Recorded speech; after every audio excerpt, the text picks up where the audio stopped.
is having a passion about something and a dream that's big enough, you hang on to it. It gives you purpose and meaning, even in the messy middles of change when you think everything looks like a failure. Right. You keep on going. Well, let's pause on the book for a moment and just go back to the beginning of your focus on leadership as a subject matter. Tell us why you focused on that and still focus on that, and it has taken many iterations over the years. Yeah, well, it depends on what you call what I do, because I actually cared about fixing the world. There's a big world to fix.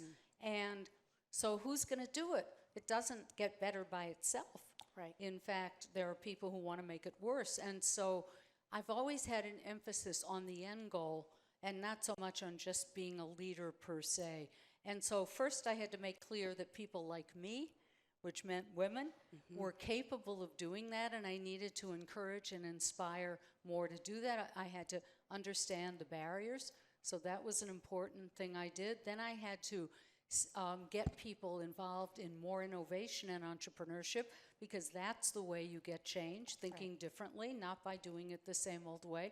So throughout the years, I have helped many organizations, many people, many companies, but I've always been back to this goal of what is going to improve the state of the world, and how do we give people the tools and the motivation and the will to do that.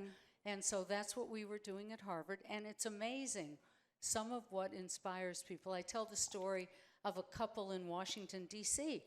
that took personally the Syrian refugee crisis. They had no personal stake in it one way or another, but they wanted to do something, and they found a new pathway, kind of building something a little like Uber, matching people with talent in those refugee camps with companies that needed employees. Wow. And that was a very big idea. And it's a whole new pathway for solving a huge humanitarian crisis. And so I love that kind of innovative thinking. And I know in Boston, we're the source of a great deal of it. Yeah, absolutely. I want to just encourage questions from the audience here, or if you're online, you can tweet them at us at WGBH or on our Facebook page as well. You mentioned lots of different ways that people can make the leap to from a big idea to reality. In your book, you talk about a few ways that you can help leaders break out. One was, you call them bridges, clubs, ashrams, and boards. I thought that those were really interesting. Talk about those. Well, thank you. So first of all, people who are successful sometimes get trapped in their very success. I mean, they talk to other people who think the same way. They want to use the tools of their profession everywhere. And those big, messy problems that surround them, even if they're still in their company and want to do more, those big, messy problems can't be solved, I've said this, with the same old ways of doing it. So you have to break out of these narrow ways of thinking. And so you need to get out of the building, so to speak, and get out to the streets. You can think you have a solution, but if you don't actually talk to people in the community and understand it from their point of view, you're too insular, your idea won't work, whether your idea is a business innovation or it's a social purpose, change the world innovation. So you have to get out. And so I think one of the bridges actually is boards. If you're on a board that puts you together with people who are different. Now that's hard to do too, because boards have been way too homogeneous. That's why we need to diversify them. You get together with people who give you a different perspective in a different industry, and again, maybe out in the community. The second is clubs. You're in a club when you're successful. Not just that you get to eat lunch at a club, as I've been doing on my book tour, but that you are with like-minded peers and you spend a lot of time convincing each other that your way of doing things is just fine. Why do those other people attack us who are the castle? And so what you need is a new club. You need to be connected to people who have the same social purpose goals you do, and you can find them. I mean, I'm now thinking of all the people interested in this who do it in isolation as a kind of army of democracy. Right. They're the people who are going to bring about change and I don't want to say make America great again, but that are going to restore the principles of involvement and democracy through participation. And then you need the ashram part is a little time for reflection. Because if you jump in too fast, like Doug Rao's first idea was he was a logistics guy at Trader Joe's, and he would find a more efficient way to deliver used bread, day-old bread from supermarkets, which was kind of a stale idea if you think about it. No pun intended. Absolutely. I intended it. And it was not that was his first idea. If you go with your first idea and don't reflect and don't explore, you don't come up with something as unique and innovative as Daily Table.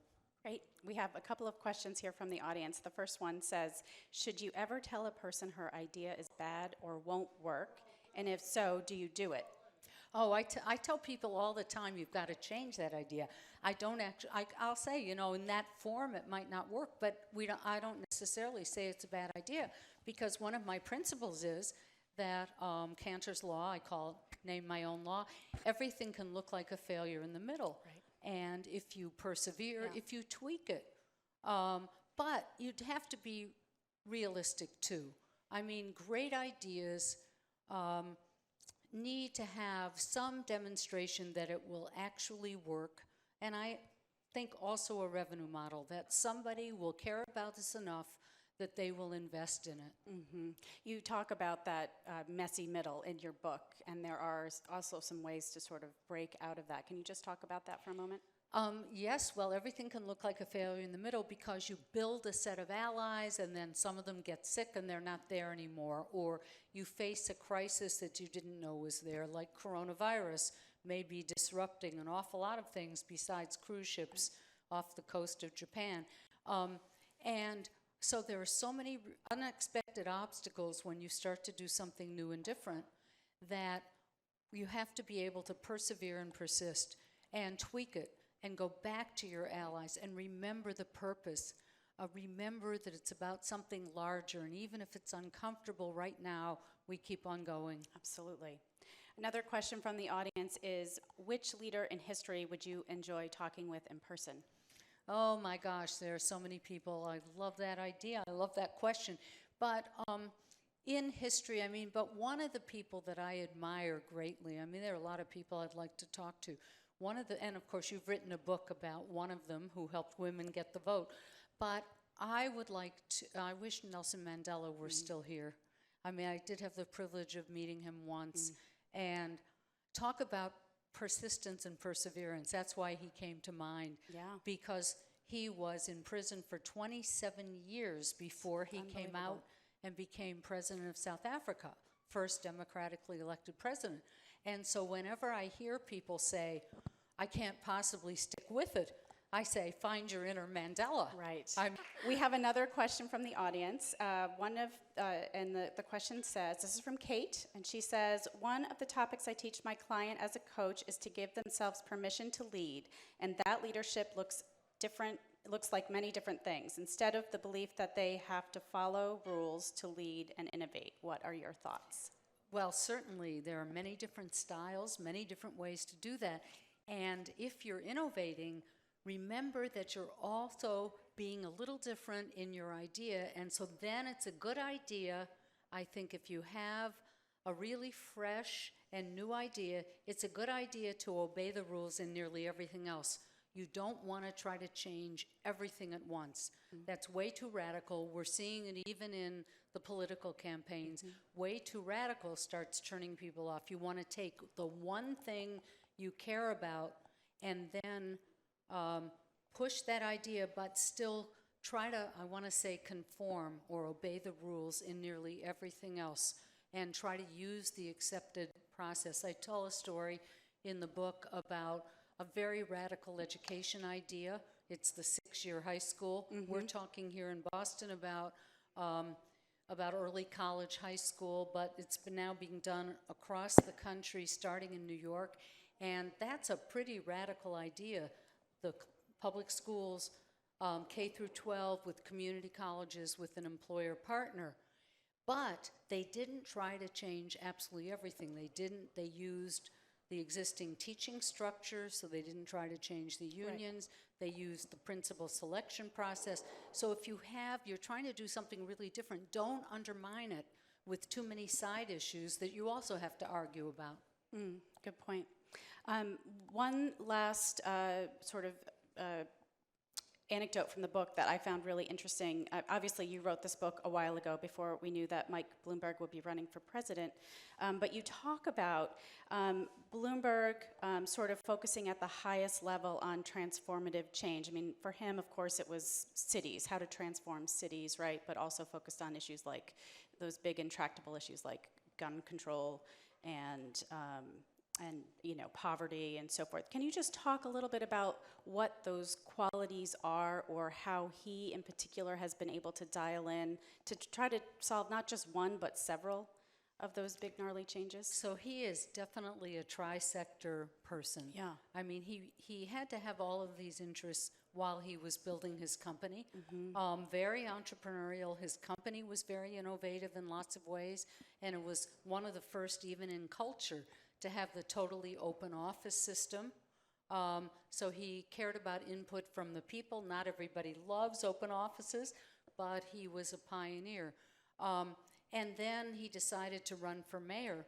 He cared about public sector issues, and he actually did some things that were controversial when he was mayor. But he couldn't be mayor anymore. He had already stretched it to 3 terms, but he used his foundation. So he knew how to use the tools of each sector. He knew how to put his resources into big problems. Climate change is another one that he's worked on. And so this is not a political statement I'm making because I wrote that a while ago, but he's an example of somebody who is a very successful entrepreneur who always had his social impact goals in the back of his mind and said, you know, there are problems to fix and I can step up and fix them. Well, it's a very inspirational book, Rosabeth, and I really encourage everyone to read it. I highlighted so many pages in here, and there's many dog ears because there are lessons in here for people really at every stage and who have roles at every level of any organization. So thank you so much again for coming here tonight and bestowing your wisdom, and I'm sure that people will have lots of other questions to ask you in person tonight too. So thank you all. Thank you, Tina, and thank you for a very enjoyable conversation. Likewise.